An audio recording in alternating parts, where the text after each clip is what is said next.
बेका भइल रे जाके ससुरा में कैसे दुबारा गइल रे रे होई ना देखा रे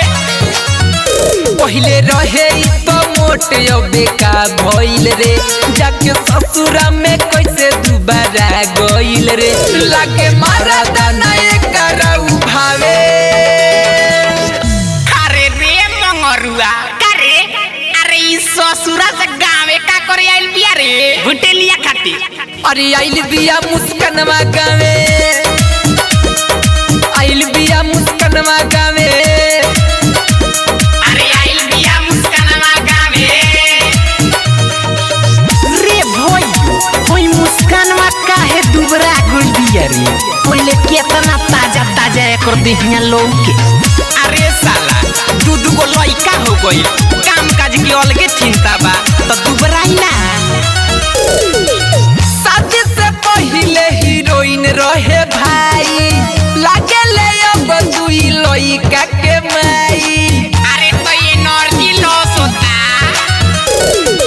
शादी से पहिले हीरोइन रहे भाई लागे ले अब दुई लइका के माई तो एकर दोष नहीं कोनो बारे सच कहला ये भाई लेकिन भगा के बियाह करी तो इहे नु होई आ मर्दो चिल्लर खानी मिलल बा साचो तो अरे आइल बिया मुस्कानवा गावे आइल बिया मुस्कानवा गावे अरे आइल बिया मुस्कानवा गावे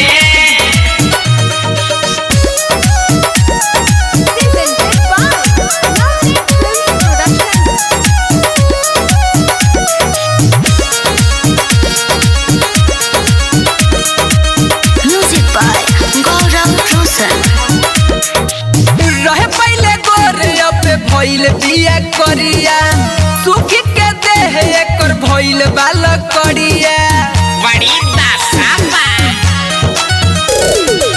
रहे पहले गोरे अब भइल बिया करिया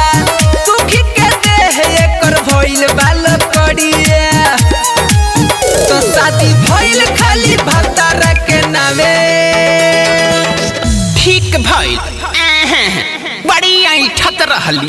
अच्छा त भइल कि छोड़ देला हमारा जैसा लइका के छोड़ के दूसरा पर जाइए त इहे न होई हां भइयो